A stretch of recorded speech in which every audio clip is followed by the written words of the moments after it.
दोस्तों, स्वागत है आपका साइंस और टेक्नोलॉजी की इस नई दुनिया में। इस वीडियो में हम आपको बताने जा रहे हैं कि आखिर कैसे फैक्ट्रीज में pressure cooker, non stick pan और कैंची से लेकर शेव करने वाली रेजर ब्लेड तक को बनाया जाता है। तो चलिए दोस्तों, बिना किसी देरी के वीडियो शुरू करते हैं। सबसे पहले हम बात करते हैं ऑयल कैन मेकिंग की। ऑयल कैन बनाने के लिए सबसे पहले एक स्टील की शीट को एक कटिंग मशीन के जरिए 3 हिस्सों में काट लिया जाता है। फिर इस काटी गई शीट को एक रोलर मशीन में से गुजारा जाता है, जिसके बाद ये शीट राउंड शेप में आ जाती है। फिर इसके दोनों हिस्सों को एक वेल्डिंग मशीन के जरिए वेल्ड कर दिया जाता है। फिर इस राउंड शीट को एक प्रेसिंग मशीन में डालकर स्क्वायर शेप दे दिया जाता है। फिर इस स्क्वायर कैन के दोनों तरफ के किनारों को एक मशीन के जरिए बाहर की तरफ मोड़ दिया जाता है, ताकि इन पर ढक्कन लगाकर इनको सील किया जा सके। फिर एक स्टील की शीट को इन स्क्वायर कैन के ऊपर रखकर एक मशीन के जरिए इन्हें वेल्ड कर दिया जाता है, और फिर इसी तरह से इस कैन के ऊपर वाले हिस्से को भी इससे वेल्ड कर दिया जाता है, जिसके बाद ये ऑयल कैन पूरी तरह से बनकर तैयार हो जाते हैं। Next is scissor making process. कैंची बनाने के लिए सबसे पहले इसके हैंडल्स को बनाया जाता है। इन हैंडल्स को ब्रास मेटल से कास्टिंग करके बनाया जाता है। इसके लिए सबसे पहले एक मोल्ड में मिट्टी भरकर इन हैंडल्स का शेप मिट्टी पर ले लिया जाता है। फिर इसकी तरह एक दूसरे मोल्ड में इन हैंडल्स को उल्टा रखकर दूसरी तरफ से भी इनका शेप मिट्टी पर ले लिया जाता है। फिर इन दोनों मोल्ड को आपस में मिलाकर एक बक्सा तैयार कर लिया जाता है। फिर इन बक्सों में पिघले हुए ब्रास मेटल को डाला जाता है। इन सभी बक्सों को ब्रास मेटल से भरने के बाद इन्हें कुछ देर ठंडा होने के लिए छोड़ दिया जाता है। फिर इन सभी बक्सों को खोलकर इनमें से मिट्टी को हटाया जाता है और हैंडल्स को मिट्टी से अलग कर लिया जाता है। इसके बाद इन हैंडल्स को पहले से बनी बनाई कार्बन स्टील की ब्लेड्स से अटैच करना होता है। इसके लिए इनको आपस में मिलाकर इनमें ड्रिल मशीन की मदद से छेद किया जाता है, और फिर इनमें कीले डालकर इन्हें हथौड़ी से ठोक दिया जाता है। फिर इन ब्लेड्स को हथौड़ी से पीट कर इनका बैंड निकाला जाता है और इन्हें परफेक्ट शेप दे दिया जाता है। फिर इन कैंची के दोनों हिस्सों को आपस में मिलाकर इनके बीच में भी ड्रिल मशीन की मदद से छेद किया जाता है। छेद करने के बाद इन सभी ब्लेड्स को एक हीटिंग प्रोसेस से गुजारा जाता है, ताकि इन ब्लेड्स की स्ट्रेंथ को बढ़ाया जा सके। इसके बाद इन सभी ब्लेड्स की ग्राइंडिंग मशीन के ऊपर धार लगाई जाती है। ब्लेड्स की अच्छे से धार लगाने के बाद इनके हैंडल को भी एक मशीन के जरिए फिनिशिंग दी जाती है, और फिर फाइनली ब्लेड के दोनों हिस्सों को मिलाकर इनके बीच नट बोल्ट लगा दिया जाता है, जिसके बाद ये कैंची पूरी तरह से बनकर तैयार हो जाती है। Next is pressure cooker making. Pressure cooker बनाने के लिए सबसे पहले एल्यूमिनियम की राउंड शीट ली जाती है। फिर इस राउंड शीट को एक हाइड्रोलिक प्रेस के नीचे रखा जाता है, जिसके बाद ये मशीन इस शीट को दबाकर कुकर के बर्तन का शेप दे देती है। इसके बाद इस बर्तन को फास्ट रोटेटिंग मशीन में फिक्स किया जाता है। यहाँ इस बर्तन को घिसकर उसकी फिनिशिंग की जाती है, और एक टूल की मदद से इसका एक्स्ट्रा एल्यूमिनियम भी हटाया जाता है, और ठीक इसी तरह इस बर्तन को इस मशीन पर उल्टा लगाकर भी इसकी फिनिशिंग की जाती है। फिर एक कटिंग प्रेस मशीन की मदद से इस बर्तन के किनारों को एक स्पेशल डिजाइन में काट दिया जाता है, जिससे कि इस पर ढक्कन को फिक्स किया जा सके।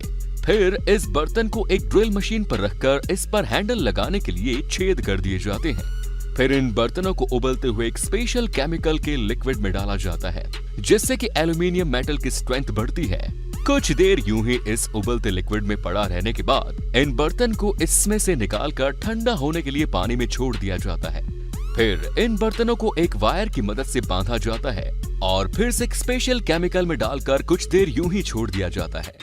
जब इस केमिकल से निकलने के बाद बर्तनों को वॉश करके सुखाया जाता है, तो इन बर्तन की चमक कई गुना तक बढ़ जाती है। इसके बाद काम शुरू होता है इन कुकर के ढक्कन बनाने का। इन कुकर के ढक्कनों को भी ठीक इसी तरह से एल्यूमिनियम शीट से तैयार किया जाता है, और ठीक इसी तरह से ही इन ढक्कनों की भी फिनिशिंग की जाती है, और एक मशीन में लगाकर इन ढक्कनों के किनारों को भी मोड़ा जाता है, और एक कटिंग मशीन की मदद से इनके किनारों को भी ठीक उसी बर्तनों की डिजाइन में काट दिया जाता है, ताकि दोनों किनारे आपस में जुड़कर लॉक हो जाए।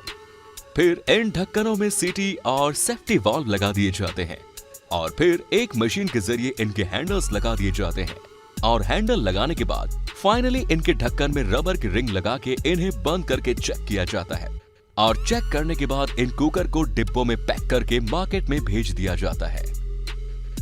Next is non stick pan making process. Non stick pan बनाने के लिए सबसे पहले एक फ्लैट एल्यूमिनियम की राउंड शीट ली जाती है और इस शीट को फिर हाइड्रोलिक प्रेस के नीचे रखकर दबाया जाता है, जिसके बाद ये शीट पैन के शेप में आ जाती है। ये पैन अलग अलग टाइप के हो सकते हैं। इसमें कुछ सिंपल फ्लैट तो कुछ गहरे बर्तन की तरह हो सकते हैं। फिर इन पैन को एक मशीन पर लगाकर इनकी घिसाई की जाती है ताकि इनके सरफेस को चमकाया जा सके।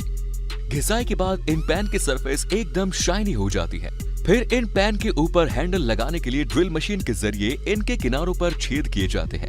फिर इन पैन को एक एक करके एक रोटेटिंग प्लेटफॉर्म पर रखकर इन्हें घुमाते हुए इन पर एक स्प्रे मशीन के जरिए पेंट किया जाता है। पेंट करने के बाद इन पैन को कन्वेयर बेल्ट पर रखकर एक हीटिंग चैम्बर से गुजारा जाता है, जिसके बाद इन पर लगा पेंट अच्छे से इसकी सरफेस पर चिपक जाता है। फिर इनको एक रोटेटिंग मशीन पर फिक्स करके इन पर साइड से डिजाइन वाली 2 लाइन बनाई जाती है और नीचे की तरफ भी इसका पेंट थोड़ा हटाया जाता है ताकि इसमें हीट इंडक्शन अच्छे से हो सके। फिर फाइनली एक मशीन के जरिए इन पैन पर हैंडल को लगाया जाता है। इसके बाद ये पैन पूरी तरह से इस्तेमाल के लिए तैयार है। फिर इन पर पॉलिथीन लगाकर इन्हें पैक कर दिया जाता है और एक हीटिंग गन से पॉलिथीन को इस पर अच्छे से कवर कर दिया जाता है। Next is razor blade making. Razor blade बनाने के लिए एक स्टेनलेस स्टील की पतली पट्टी का इस्तेमाल किया जाता है। इससे पहले इस स्टेनलेस स्टील की पट्टी को एक पंचिंग मशीन से होकर गुजारा जाता है, जिसमें इसके बीच वाले पार्ट को काट दिया जाता है। फिर इस स्ट्रिप को एक फर्नेस से होकर गुजारा जाता है, जहां इसे 1000 डिग्री सेल्सियस तक गर्म किया जाता है। फिर इस पट्टी को ठंडा करने के लिए एक कूलिंग चैम्बर से गुजारा जाता है। इन हीटिंग और कूलिंग प्रोसेस से इस पट्टी की हार्डनेस को बढ़ाया जाता है। फिर इस पट्टी को किनारों पर से ब्लेड की शेप में काटकर एक प्रिंटर से गुजारा जाता है, जहां इन पर ब्रांड का नाम प्रिंट कर दिया जाता है। फिर इस पट्टी को मल्टीपल ग्राइंडिंग मशीन से गुजारा जाता है, जहां इन ब्लेड के किनारों पर धार लगाई जाती है। इसके बाद इस पट्टी को पॉलिशिंग प्रोसेस से गुजारा जाता है, जहां इनकी शार्प एजेस को परफेक्टली फिनिशिंग दी जाती है। इसके बाद एक कटिंग मशीन के जरिए इस पट्टी में से एक एक ब्लेड को काट लिया जाता है। फिर इन ब्लेड्स की क्रोमियम और टेफ्लॉन नामक स्पेशल मटेरियल से कोटिंग की जाती है, जिससे इन ब्लेड्स की ड्यूरेबिलिटी बढ़ती है। और फिर इन सभी ब्लेड्स की ब्लू लाइट में रखकर इनके किनारों को चेक किया जाता है और इनके सैंपल लेकर इसकी हार्डनेस और शार्पनेस स्टैंडर्ड को टेस्ट किया जाता है। इसके बाद इन ब्लेड्स की एक ऑटोमेटिक मशीन के जरिए पैकिंग कर दी जाती है। Ceiling fan making process. Ceiling fan बनाने के लिए सबसे पहले इसके ऊपरी और निचले प्लेट को कास्टिंग के जरिए बनाया जाता है। इसमें तेजी से घूमते हुए एक मोल्ड में पिघला हुआ मेटल डाला जाता है और जब थोड़ी देर बाद इस मोल्ड को खोला जाता है तो इसमें मेटल की प्लेट बनकर तैयार हो जाती है। इस तरह से इन मोल्ड्स में फैन के दोनों तरफ के कवर तैयार किए जाते हैं। फिर कास्ट की हुई इन प्लेट्स को एक रोटेटिंग मशीन में फिक्स करके इनकी फिनिशिंग की जाती है और इनका एक्स्ट्रा मेटल भी हटा दिया जाता है। फिर इन दोनों प्लेट्स में ड्रिल मशीन की मदद से होल किए जाते हैं। ये होल ऊपर और नीचे दोनों ही प्लेट्स में किए जाते हैं। फिर इन दोनों प्लेट्स को स्प्रे पेंट द्वारा पेंट किया जाता है और इन पर कुछ कलर की डिजाइन भी डाली जाती है। फिर इसके बाद मेन काम शुरू होता है इस फैन की मोटर को बनाने का। इसमें सबसे पहले कोयल को बनाया जाता है और कोयल को अच्छी तरह से फिक्स करने के बाद इसमें बाइंडिंग की जाती है। बाइंडिंग के लिए इसे एक ऑटोमेटिक मशीन पर फिक्स किया जाता है, जिसके बाद ये मशीन इस पर कॉपर वायर को काफी तेजी से लपेट देती है। मोटर की बाइंडिंग हो जाने के बाद बारी आती है कनेक्शन करने की। इसमें वाइंडिंग वाले वायर्स को पीवीसी वायर से कनेक्ट किया जाता है और इन वायर को ऊपर से निकाल दिया जाता है।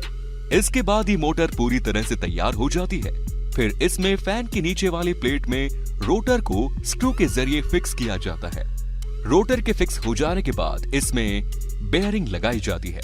फिर इस बेयरिंग के अंदर तैयार की हुई मोटर को फिक्स कर दिया जाता है और फिर इसके ऊपर वाली प्लेट को लगाकर इस मोटर को पैक कर दिया जाता है और इसके बाद फिर इसमें ऊपर की तरफ एक होल्डर लगाया जाता है, जिसकी मदद से इस फैन की टेस्टिंग की जाती है।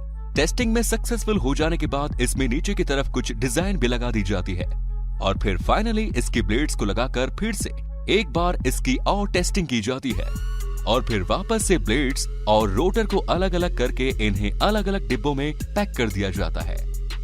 तो दोस्तों, अगर आपको ये वीडियो पसंद आई तो इसे लाइक करें, शेयर करें और ऐसे ही नॉलेज से भरे और वीडियोस देखने के लिए हमारे चैनल को भी सब्सक्राइब जरूर करें।